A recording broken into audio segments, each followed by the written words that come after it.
ജെഇയുടെ result വന്നത് മുതൽ തന്നെ എങ്ങനെയാണ് അഡ്മിഷൻ പ്രൊസീജിയർ, എന്തൊക്കെ ഡോക്യുമെന്റ്സ് നമ്മുടെ കയ്യിൽ ഉണ്ടായിരിക്കണം, എപ്പോഴാണ് അപ്ലൈ ചെയ്യുക എന്ന് തുടങ്ങിയിട്ടുള്ള രജിസ്ട്രേഷൻ എപ്പോഴാണ്, ഒരുപാട് ഡൗട്ടുകൾ ആക്ച്വലി വരുന്നുണ്ട്. അപ്പോൾ നമുക്കറിയാം ജെഇ മെയിൻ എന്ന് പറയുന്ന ഫസ്റ്റ് റൗണ്ട് ഓഫ് എക്സാമേ കഴിഞ്ഞിട്ടുള്ളൂ. NITs, IIITs, അതുപോലെ തന്നെ ഗവൺമെന്റ് ഫണ്ടഡ് ആയിട്ടുള്ള ടെക്നിക്കൽ ഇൻസ്റ്റിറ്റ്യൂട്ടിലേക്കുള്ള അഡ്മിഷൻസിൻ്റെ ഉള്ള എക്സാമാണ് ജെഇ മെയിൻ കഴിഞ്ഞു, റിസൾട്ട് വന്നു. ഇനി ജെഇ അഡ്വാൻസ് എക്സാം കൂടെ വന്നാലേ ഇതിൻ്റെ കംപ്ലീറ്റ് പിക്ചർ നമുക്ക് കിട്ടുള്ളൂ, കംപ്ലീറ്റ് ഇൻഫർമേഷനും ലേറ്റസ്റ്റ് ബ്രോഷറൊക്കെ കിട്ടുള്ളൂ. എന്നാലാണ് IITയിലേക്കുള്ള അഡ്മിഷൻ നടക്കുന്നത് എന്തിൻ്റെ ബേസിലാണ്? അഡ്വാൻസ് എക്സാമിൻ്റെ റാങ്കിൻ്റെ ബേസിസിലാണ്. അപ്പോൾ യൂഷ്വലി എന്താണ് ആ ഒരു പ്രോസസ്സ്, ആ സീറ്റ് അലോട്ട്മെൻറ്റിൻ്റെ സ്റ്റെപ്പ് ബൈ സ്റ്റെപ്പ് പ്രോസസ്സ് എന്താണെന്നുള്ളത് ഞാൻ ഇപ്പോൾ തന്നെ എക്സ്പ്ലെയിൻ ചെയ്യുകയാണ്. നിങ്ങൾക്ക് റെഡിയായി തുടങ്ങാം. ഈ സംഭവങ്ങളെല്ലാം സ്റ്റാർട്ട് ചെയ്യുന്നത് ജൂണിലാണെന്ന് ഓർക്കുക, ഇപ്പം തന്നെ അല്ല. ഓക്കെ, സോ ജോസ എന്ന് പറയുന്ന ഒരു ബോഡിയാണ് ആക്ച്വലി ഈ പറയുന്ന അഡ്മിഷൻസ് എല്ലാം എന്ത് ചെയ്യുന്നത്, മാനേജ് ചെയ്യുന്നത്. ജോയിന്റ് സീറ്റ് അലൊക്കേഷൻ അതോറിറ്റി ഒരു ഗവൺമെന്റ് ബോഡിയാണ്, responsible for managing and regulating the admission process. JEE main, JEE advance എക്സാമിൻ്റെ എല്ലാം ബേസിസിൽ വരുന്ന എല്ലാ സീറ്റുകളിലേക്കുമുള്ള അഡ്മിഷൻ പ്രോസസ്സ് ഇവരാണ് നോക്കുന്നത്. 23 IITകൾ, 32 NITകൾ, 26 IIITകൾ, 40ഓളം ഗവൺമെന്റ് ഫണ്ടഡ് ആയിട്ടുള്ള ടെക്നിക്കൽ ഇൻസ്റ്റിറ്റ്യൂട്ടുകൾ ഈ ഒരു ജോസയുടെ അലോട്ട്മെന്റ് പ്രോസസ്സിൽ എന്ത് ചെയ്യാറുണ്ട്, പാർട്ടിസിപ്പേറ്റ് ചെയ്യാറുണ്ട്. The aim is to ensure a centralised and fair admission process based on your JEE score. അതായത് IITക്ക് വേണ്ടി വേറെ അപ്ലൈ ചെയ്യുക, NITയിലേക്ക് വേണ്ടി വേറെ അലോട്ട്മെന്റ് നോക്കുക, ഇങ്ങനെയല്ലാതെ ഇതെല്ലാം കൂടെ ഒരൊറ്റ വിൻഡോയിൽ ഒരൊറ്റ വെബ്സൈറ്റിലൂടെ നമുക്ക് അപ്ലൈ ചെയ്യാൻ സാധിക്കും. എലിജിബിലിറ്റി എന്ന് പറഞ്ഞു കഴിഞ്ഞാൽ you must have appeared in JEE main for NITs, IIITs and GFTIs. You must have qualified JEE advanced exam for IITs. നമുക്ക് എല്ലാവർക്കും അറിയുന്ന ക്രൈറ്റീരിയ തന്നെയാണ്. പിന്നെ +2 ഒക്കെ പാസ്സായിട്ടുണ്ടാവും എന്നുള്ളത് അറിയുന്ന കാര്യമാണ്. ഇതിൻ്റെ ഒരു ടൈം ലൈൻ നോക്കുകയാണെന്നുണ്ടെങ്കിൽ കഴിഞ്ഞ വർഷം ഒരു ജൂൺ ഫസ്റ്റ് വീക്കിലാണ് രജിസ്ട്രേഷനും ചോയ്സ് ഫില്ലിങ്ങും ഒക്കെ സ്റ്റാർട്ട് ചെയ്തത്. അതിനുശേഷം മോക്ക് സീറ്റ് അലോട്ട്മെൻറ്റ് നമുക്ക് ഇവർ പ്രൊവൈഡ് ചെയ്യും. അതിനെ ബേസ് ചെയ്തിട്ട് നമുക്ക് വേണമെങ്കിൽ നമ്മുടെ ഓപ്ഷൻസ് മാറ്റാം. പിന്നെ ഫൈനൽ ചോയ്സ് ലോക്കിംഗ് എന്ന് പറയുന്ന ഒരു ഡേറ്റ് വരും. അതാണ് നമ്മുടെ ഫൈനൽ, നമ്മുടെ പ്രിഫറൻസ് ഓർഡർ നമ്മൾ കൊടുക്കേണ്ടത്.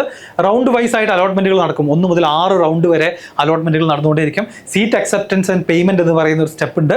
ഡോക്യുമെൻറ്റ്സ് അപ്ലോഡ് ചെയ്യാനുള്ള സ്റ്റെപ്പ് ഉണ്ട്. ഓൺലൈനായിട്ട് നമ്മൾ നമ്മുടെ കോളേജിൻ്റെ മുന്നിലായിട്ട് ഒരു ഓൺലൈൻ മീറ്റിംഗിൽ റിപ്പോർട്ട് ചെയ്യേണ്ടതുണ്ട്. അതിനുശേഷം എല്ലാ കൺഫർമേഷൻസ് എല്ലാം ചെയ്തതിന് ശേഷം കോളേജിൽ പോയിട്ട് നമ്മൾ ഇൻ പേഴ്സൺ എന്ത് ചെയ്യും, അവിടെ പോയിട്ട് റിപ്പോർട്ട് ചെയ്തുകൊണ്ട് അഡ്മിഷൻ നമ്മൾ കൺഫേം ചെയ്യും. അതാണ് ഇതിൻ്റെ പ്രോസസ്സുകൾ എന്ന് പറയുന്നത്.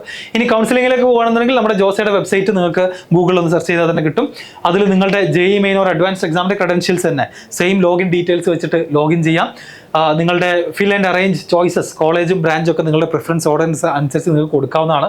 മോക്ക് അലോട്ട്മെന്റ് എന്താ തരിക, നമുക്ക് വരാൻ സാധ്യതയുള്ള റിസൾട്ട് നമുക്ക് മുന്നിലേക്ക് കാണിച്ചു തരും. Lock your choice.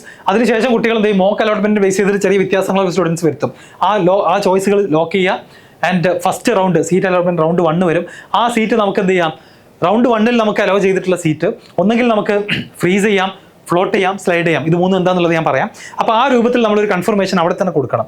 പിന്നെ അക്സെപ്റ്റ് ചെയ്യുകയാണെന്നുണ്ടെങ്കിൽ അക്സെപ്റ്റൻസ് ഫീസ് അടക്കണം, ഡോക്യുമെന്റ്സ് അപ്ലോഡ് ചെയ്യണം. അതുപോലെ തന്നെ online and offline reporting for institutions എന്നുള്ള സ്റ്റെപ്പിലേക്ക് പോകും. ഫ്രീസ് എന്ന് പറയുന്നത് നമുക്ക് കിട്ടിയ സീറ്റ് നമ്മൾ സാറ്റിസ്ഫൈഡ് ആണ്, നമുക്ക് അപ്ഗ്രേഡ് ചെയ്യേണ്ട ആവശ്യമൊന്നുമില്ല, മുകളിലെ ഓപ്ഷൻസിലേക്ക് ഒന്നും പോകേണ്ട, we are satisfied with the given option, അങ്ങനെയാണെങ്കിൽ നമുക്ക് ഫ്രീസ് ചൂസ് ചെയ്യാം.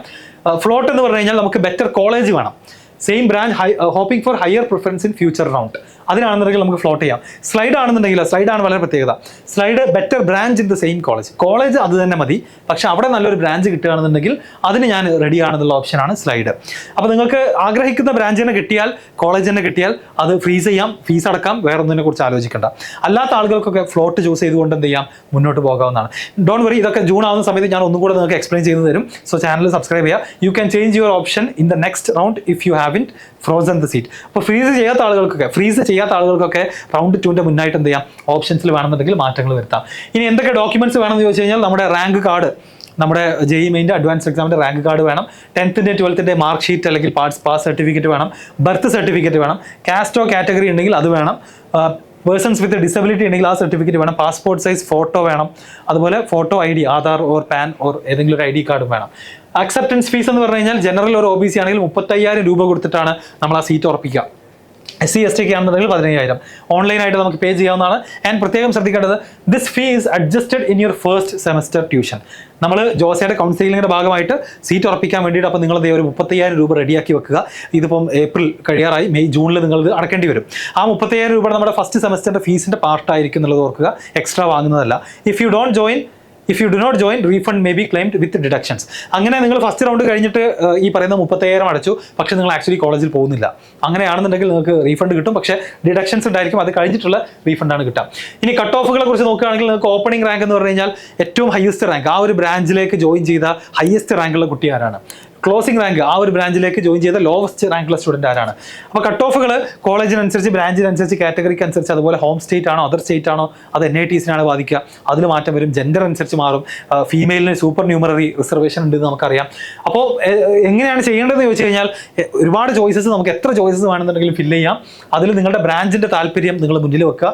അത് കഴിഞ്ഞ് ഇൻസ്റ്റിറ്റ്യൂട്ടിൻ്റെ റെപ്യൂട്ടേഷൻ, നമുക്കറിയാം എല്ലാവർക്കും IITs അല്ലെങ്കിൽ NITs ഒക്കെ തന്നെയാണ് ഇഷ്ടം അല്ല. അപ്പോൾ ആ ഒരു റെപ്യൂട്ടേഷൻ മുന്നിൽ കണ്ടുകൊണ്ട് തന്നെ എന്ത് ചെയ്യുക, ഓപ്ഷൻസ് ഫില്ല് ചെയ്യുക. പ്ലേസ്മെന്റ്സും അതുപോലെ പിയർ ക്വാളിറ്റി ഇതൊക്കെ നമ്മൾ ചെക്ക് ചെയ്യണം. പ്ലേസ്മെന്റ്സ് നല്ല റെക്കോർഡ് ഉണ്ടോ, അവിടെ പഠിക്കുന്ന കുട്ടികളുടെ ഒരു ക്വാളിറ്റി എല്ലാം നമ്മൾ നോക്കേണ്ടതാണ്. Avoid common mistakes. Copy pasting friends list, നമ്മുടെ ഫ്രണ്ട്സിൻ്റെ അതേ പ്രിഫറൻസ് ലിസ്റ്റ് ഇവിടേക്ക് നമ്മൾ തന്നെ കോപ്പി ചെയ്യാം. Not understanding float slide freeze, ഇതിൻ്റെ ഡിഫറൻസ് മനസ്സിലാക്കാതെ താല്പര്യമില്ലാത്ത ബ്രാഞ്ച് കിട്ടിയിട്ട് പോയി ഫ്രീസ് ചെയ്ത് കഴിഞ്ഞാൽ പിന്നെ അത് ചേഞ്ച് ചെയ്യാനുള്ള ഓപ്ഷൻ ഇല്ല. ഇഗ്നോറിങ് ബാക്കപ്പ് ഓപ്ഷൻസ്, ബാക്കപ്പ് നമുക്ക് എപ്പോഴും ഉണ്ടായിരിക്കണം. നമ്മുടെ ലാസ്റ്റ് റാങ്ക് കഴിഞ്ഞ വർഷത്തെ ഡീറ്റെയിൽസ് വെച്ചിട്ട് നമുക്ക് നോക്കാനൊക്കെ പറ്റും, പക്ഷേ എന്നാലും നമുക്കൊരു ബാക്കപ്പ് ഓപ്ഷൻസ് നമുക്ക് ഉണ്ടായിരിക്കണം. Can I change preferences after locking? No, once lock they are final for all round. അപ്പോൾ നമ്മുടെ പ്രിഫറൻസുകൾ ആക്ച്വലി എന്താണ്, ഇനീഷ്യലി നമുക്ക് ആ ഒരു മോക്ക് ടെസ്റ്റിന് ശേഷം, മോക്ക് അലോട്ട്മെന്റിന് ശേഷം നമ്മൾ ഫിക്സ് ചെയ്യുന്ന പ്രിഫറൻസ് പിന്നെ എല്ലാ റൗണ്ടുകൾക്കും അത് തന്നെയാണ് കൺസിഡർ ചെയ്യുക. What if I don't accept a seat? അങ്ങനെയാണെങ്കിൽ you exit JoSAA. Okay, but can apply in CSAB for NIT+ system. അതായത് നിങ്ങൾ സീറ്റ് അക്സെപ്റ്റ് ചെയ്തിട്ടില്ല എന്നുണ്ടെങ്കിൽ നിങ്ങൾക്ക് എന്ത് ചെയ്യാം, നിങ്ങൾ ജോസയിൽ നിന്ന് നിങ്ങൾക്ക് എക്സിറ്റ് ചെയ്യാം, കുഴപ്പമൊന്നുമില്ല. എന്നിട്ട് പിന്നെ CSAB എന്ന് പറയുന്ന ബാക്കിയുള്ള സീറ്റുകൾക്ക് വേണ്ടിയിട്ടുള്ള സ്പെഷ്യൽ അലോട്ട്മെന്റ് ആണ്. അവിടെ IITs ഉണ്ടാവില്ല. NIT+ സിസ്റ്റത്തിൽ നിങ്ങൾക്ക് പിന്നീട് വേണമെങ്കിൽ അപ്ലൈ ചെയ്യാവുന്നതാണ്. Can I re enter JoSAA after round 1? No, if you do not pay or accept you are out. അപ്പോൾ റൗണ്ട് 1 ശേഷം നമ്മളൊരു ഡിസിഷൻ എടുക്കണം. ഒന്നെങ്കിൽ ആ സീറ്റ് നമ്മൾ അക്സെപ്റ്റ് ചെയ്യുന്നു, അല്ലെങ്കിൽ ഫ്ലോട്ട് ചെയ്യുന്നു. അതൊന്നും ചെയ്യാതിരുന്നു കഴിഞ്ഞാൽ നമ്മൾ ഓട്ടോമാറ്റിക്കലി എന്ത് ചെയ്യും, എക്സിറ്റ് ആകും. CSAB എന്ന് പറയുന്നത് conducted after JoSAA for vacant NIT+ seats. NIT പോലുള്ള GFTI പോലുള്ള സിസ്റ്റത്തിലേക്കുള്ള ബാക്കിയുള്ള സീറ്റുകൾ ഫില്ല് ചെയ്യാൻ വേണ്ടിയിട്ടുള്ള ഫൈനൽ 2 സ്പെഷ്യൽ അലോട്ട്മെന്റ് റൗണ്ടുകളാണ് CSAB എന്ന് പറയുന്നത്. അത് ഇതെല്ലാം കഴിഞ്ഞിട്ട് അതിനെക്കുറിച്ച് ആലോചിച്ചാൽ മതി. ആദ്യം വരാൻ പോകുന്നത് ജോസയാണ്. അപ്പോൾ എല്ലാവർക്കും ഒരു ഓവറോൾ പിക്ചർ കിട്ടിയെന്ന് വിചാരിക്കുന്നു ജോസയെക്കുറിച്ച്, അലോട്ട്മെന്റിനെ കുറിച്ച്. പക്ഷേ ഇപ്പോഴല്ല, നമ്മളിതിൻ്റെ രജിസ്ട്രേഷനൊക്കെ ഞാൻ പറഞ്ഞ പോലെ തന്നെ ജൂൺ ഫസ്റ്റ് വീക്ക് മുതലാണ് ഇതിൻ്റെ പ്രോസസ്സുകളൊക്കെ സ്റ്റാർട്ട് ചെയ്യുക. ഇപ്പം തന്നെ നമ്മൾ ടെൻഷൻ അടിക്കേണ്ട ആവശ്യമൊന്നുമില്ല. പിന്നെ ഈ ഡോക്യുമെന്റുകളൊക്കെ തന്നെ എല്ലാവരുടെയും കയ്യിൽ ഉണ്ടാകും. ഇതൊന്നും ആരുടെ കയ്യിൽ ഇല്ലാത്ത ഡോക്യുമെന്റ്, ഇനി ഏതെങ്കിലും ഇല്ലാന്നുണ്ടെങ്കിൽ നിങ്ങൾ അത് റെഡിയാക്കി വെക്കുക. ഓക്കെ, അപ്പോൾ ഇത്രയുമാണ് അലോട്ട്മെന്റ് പ്രോസസ്സിനെ കുറിച്ച് പറയാനുള്ളത്. ഇപ്പോഴത്തെ നിങ്ങളുടെ ഒരു ഫോക്കസ് എന്ന് പറഞ്ഞു കഴിഞ്ഞാൽ അത് എന്തിലാണ്, എക്സാംസിൽ തന്നെ ആയിരിക്കണം. മാക്സിമം എക്സാമുകൾ എഴുതുക. അത് ഗവൺമെന്റ് കണ്ടക്ട് ചെയ്യുന്ന JEE പോലുള്ള എക്സാംസ് മാത്രമല്ല, പ്രൈവറ്റ് എക്സാമുകൾ അടക്കം നിങ്ങൾ എഴുതുക. എപ്പോഴും നമുക്കൊരു ബാക്കപ്പ് ഓപ്ഷൻസ് ഉണ്ടായിരിക്കുന്നത് വളരെ നല്ലതാണ്. ആൻഡ് ജൂൺ ആവുന്ന സമയത്ത് കൂടുതൽ ഡീറ്റെയിൽഡ് ആയിട്ടുള്ള അപ്ഡേറ്റഡ് ബ്രോഷറുകൾ വെച്ചുകൊണ്ടുള്ള വീഡിയോസ് നമ്മുടെ ചാനലിൽ ഉണ്ടായിരിക്കും. ഡെഫിനറ്റ്ലി സബ്സ്ക്രൈബ് ചെയ്യാം. ഓക്കെ, ഇനി കൂടുതൽ ഡൗട്ടുകളോ മറ്റോ ഉണ്ടെന്നുണ്ടെങ്കിൽ എന്തായാലും നിങ്ങൾ കമന്റ് ചെയ്യാൻ മറക്കരുത്. JEE ആസ്പിറൻസ് ആയിട്ടുള്ള സ്റ്റുഡൻസിനും അവരുടെ പാരൻസിനും ഒക്കെ എന്ത് ചെയ്യുക, ഈ വീഡിയോ ഷെയർ ചെയ്ത് കൊടുക്കാം. Okay, thank you.